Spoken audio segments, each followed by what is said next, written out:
It's crazy how the WNBA has taken off. When we did the movie, it was 1 year old. And when she wrote the movie, she has the character say, "I'm going to be the first girl in the NBA," because when she wrote when she wrote the movie, there was no WNBA. Isn't that Wow, interesting? I didn't know that. And so we had a shot at the end of the movie. I don't People who know the movie will remember where she does a free throw, I think, or she checks into the game as a Spark. And that was a real Sparks game. And I wasn't like, nobody knew who I was. So they're like, "What is this?" You could see the players like, "We're going to take time out of our game." So it was all real fans. And we got the shot. I was super nervous.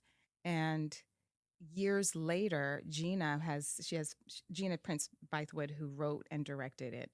She has season tickets to the Sparks in LA. And I think after that movie, because there was so much pressure on me delivering like how to look like a basketball player, and it was really hard, I kind of tuned out to basketball. So I kind of have been oblivious to what's going on with the WNBA. So we go to the Sparks game, and it was as if I was like an all-star. I was like, "Oh, right. I was a Spark." I had completely had forgotten. Oh my Isn't that gosh. funny? That was a really great thing that you just said about how the world thinks you're a basketball player because you were in a movie, and how that relates to manifestation work and identity is like the world will believe whatever you give it. So, whatever identity that you portray out into the world and what Mhm. you believe Yeah. is essentially what the world will think of you. That's what I always say. So, Oh, yes. Always a little shoulder. Wait, I'll wait, always wait. take a little Hold shoulder. on. Wait, wait. I gotta play a song for her. Hold on. Wait. Hold on. Wait. Hello, guys. Welcome or welcome back to my YouTube channel. I am Geneva. This is Geneva in General. And guys, I want to say thank you all to everybody who wished me good luck for my job interview. Okay, I didn't just come back. Okay, it was actually at 9 a.m. earlier today. It only lasted like 45 minutes. I only had to like answer 6 questions. It was like a accounting question, a tax question. I did the 6 panel questions. They took my fingerprints to run a background check on me. And they told me and another girl that I was interviewing with that they would call us in about a week or two. So I don't know, man. It is what it is. I might get hired. I might not. Guys, this topic has been on my mind since last week when I came across this interview with the lovely, beautiful, incredibly talented Sanaa Lathan. Guys, if you don't know, Sanaa Lathan is like gold. Okay, it's more specifically, I ain't gonna lie, the black community. Okay, if you're black, you probably more than likely have grown up watching her films. Her television shows. I'm sure she was featured in some TV shows. But more than likely, guys, if you ever watched a movie called Love and Basketball, you know what I'm talking about. You know where I'm going with this. Okay, I'm gonna put it in my title. But growing up as a kid, I didn't realize how much Love and Basketball has a chokehold, specifically on the black community, okay? If you watched it growing up as a kid, the movie came out April 16th in the year 2000. I was 5 years old. No, I was four going on five. April 25th in the year 2000, I would have been four turning five that later on that month. And of course, as a kid growing up, yes, I remember watching Love and Basketball. And see, we tend to like romanticize the movie, but I remember even Asia Wilson, okay, the Asia Wilson, she even made some jokes about it because you know how, Asia Wilson is a incredibly, dominant WNBA basketball player, okay, in the WNBA, and then she has a long-term boyfriend, being Bam Adebayo, who is also an NBA professional basketball player, but he plays in the NBA for the Miami Heat.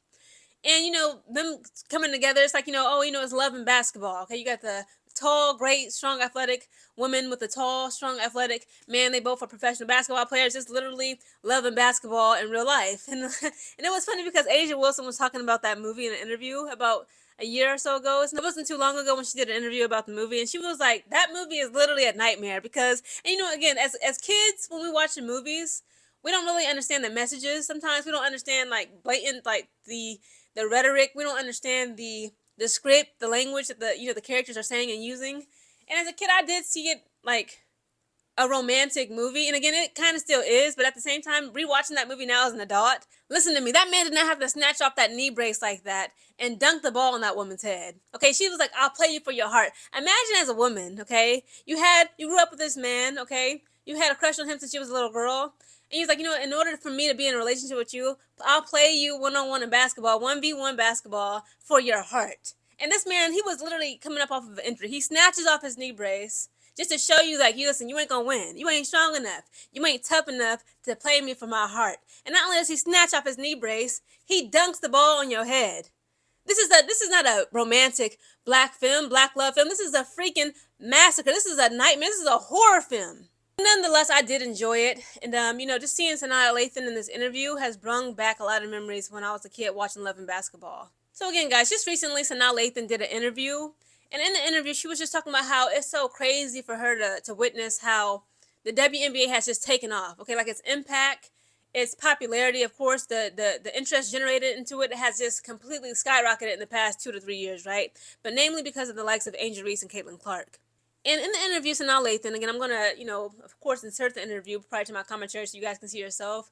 She talks about how when the movie was coming out, when they was making the movie, the WNBA was like only a year old, okay? I believe I'm a year older than the WNBA. Yes, I am old. I was born in 95. The WNBA, I believe, debuted it in 96, okay? So they were making this movie around the same time, like, it didn't even really exist yet. That's crazy as a league. And then this movie comes out officially in theaters for the public to view April 16th of 2000. So guys, the wonderful writer, I believe director as well of this movie, is a biracial woman by the name of Gina Price. Now she's married. She's a mother of 2. She goes by the name Gina Price. Hyphenated now. Her last name is Price-Bythewood. Okay? I like it. So unique. And she talks about how, again, she's an incredible, talented writer, but she was born in Chicago to a white woman who her parents did not allow her. I believe her mom was really young when she had her. They didn't want her mom, a young teen mom, to keep, a half black child. This was like back in 1969 in Chicago. If you guys don't know anything about Chicago, it's still pretty much very, racially segregated. So back then I can just imagine how they were like, no, absolutely not. She's unmarried and she's young, and she's, pregnant with a biracial child. They wanted her to terminate that pregnancy, but her mom decided like, no, I'm going to, give birth to her and like put her up for adoption. So that's what happened with Gina Price, right? Gina Price gets adopted to an incredible family in California. That's when she learned to, to write, to read. She just loved writing. And that's how she, she became a famous writer today when it comes to films. I believe she has a couple of books. And again, like when she was writing this movie, listen, when Gina Price was writing this movie, Sanaa Lathan says it herself in the interview, the WNBA didn't even exist yet. But she was writing characters, the character being Monica Wright, which is so crazy because, guys, Kevin Durant, he was engaged to a woman by the name of Monica Wright, and she played in the WNBA. They have since, of course, this was like 10 years ago, they've broken off that engagement. Now Monica Wright, I believe she's now Monica Robertson. She has now married some other man. It's crazy how, like, it's like, that saying, life imitates art, but then again, art imitates life. So Monica Wright, she was writing a character, Monica Wright, to play for the who, the what, the LA Sparks of the WNBA again. When she's writing this movie, the WNBA as a league doesn't even exist yet. So much so in that film, the little girl who plays Kyla Pratt, shout out to Kyla Pratt, oh my God. I just love like entertainment back in the day. I can't watch movies, cartoons, and shows of today. I gotta watch stuff from the 90s and early 2000s. Remember Kyla Pratt from Proud Family, 101? Chef's Kiss. That was when media and cinema, specifically black entertainment, was great, okay? But Kyla Pratt plays young Monica Wright in the movie. She plays Sanaa Lathan's younger self, Monica Wright, in the movie. And in the movie, she has a line of, I'm going to be the first girl to play in the NBA instead of the WNBA, because when she was writing the movie, the WNBA didn't even exist yet. That's just so crazy and amazing to me, guys. So in that film, Sanaa Lathan says, like, when we actually are filming the film. So in the film, Sanaa Lathan breaks down how they actually filmed it at a real Sparks game, right? Because again, like at first when she was writing the movie, the WNBA did not exist yet, okay? But now it gets released in the year 2000. So they probably was filming it for like a year and a half, almost 2 years possibly. Now we have teams such as the LA Sparks. So now she wrote a character at LA Sparks being Monica Wright. And then of course it's like it came to pass, like it came to fruition. Like did the LA Sparks come before Gina Price made up the character in that team? It's just very ironic to me, but I love it. I feel like it's just so incredible. So when they was filming that scene of the LA Sparks game, that was a real game, she said, with real fans. And she said, like, present day, it's just crazy because Gina Price-Bythewood, she's a season ticket holder of LA Sparks games. And she said, when Sanaa Lathan had first one up there, like, everybody was, like, screaming, and it was all this pandemonium, and she was just so confused, like, what is going on? And they're like, you're Monica Wright, you are a LA Sparks, like, period. Whether you want to or not, whether you believe you are or not, you, Sanaa Lathan, you are a freaking LA Spark. Sanaa Lathan goes on to talk about how she has been so, tuned out of basketball, out of sports, and, just to see how, how the WNBA, specifically the LA Sparks, like receive her when she goes to the games. Like just a couple of months ago, she was at the game. They started playing the scene. It's a love scene in the movie Love and Basketball. And you have Maxwell, A Woman's Worth, playing in the background. They played that. So they literally blasted that song when they put the cameras on Sanaa Lathan and she was on the Jumbotron. They blasted that song by Maxwell. Yes, guys, even to this day, okay, when Sanaa Lathan, I almost want to keep calling her Monica Wright, when Sanaa Lathan goes to, a Sparks game or a WNBA game, they treat her like an all-star